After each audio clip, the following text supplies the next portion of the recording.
Maple kids की बच्चों ऐसी कहानियों की किताबें आपने जरूर देखी होंगी जो दिखने में इतनी शानदार है उतनी ही पढ़ने में भी बहुत अच्छी है। तो आज हम एक नई कहानी पढ़ते हैं जिसका नाम है टोपी वाला और बंदर। चलिए बच्चों शुरू करते हैं। किसी गांव में एक टोपी वाला रहता था। टोपी वाला क्या करता है? टोपियां बेचता है। आसपास के गांवों में प्रतिदिन जाकर वह रंग बिरंगी टोपियां बेचा करता था। ये देखो, आसपास के गांव में जाकर वह इस तरह की रंग बिरंगी टोपियां बेचता था और अपने पैसे कमाता था। एक दिन सुदूर गांव में एक मेला लगने वाला था। उसने सोचा कि मेले में टोपियां बेचने से उसे अच्छे पैसे मिल जाएंगे। यह सोचकर उसने उस गांव में जाने का निश्चय किया। उस गांव के रास्ते में एक जंगल पड़ता था।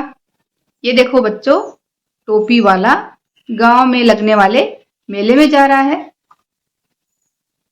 गर्मी का दिन था। वह जंगल से जा रहा था।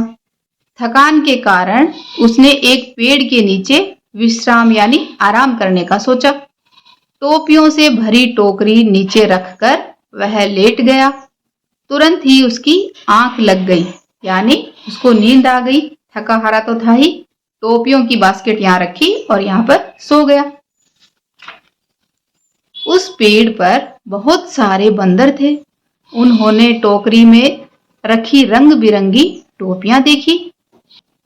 टोपी वाले को सोया देखकर बंदर धीरे से पेड़ से नीचे उतरे। उन सब ने एक एक टोपी लेकर अपने सिर पर पहन ली और पेड़ पर चढ़ गए। ये देखो, जब उन्होंने देखा कि टोपी वाले ने टोपी अपने सिर पर पहन रखी है तो इन सब ने भी एक एक टोपी अपने सिर पर पहन ली। थोड़ी देर के बाद टोपी वाले की आंख खुली।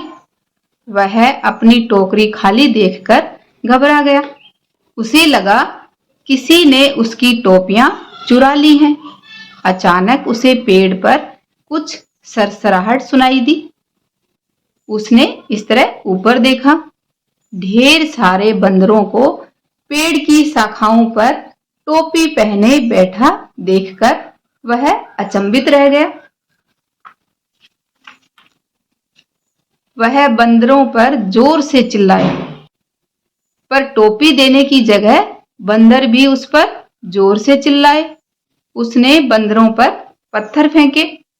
बदले में बंदरों ने उस पर पेड़ के फल और छोटी टहनियां फेंकी।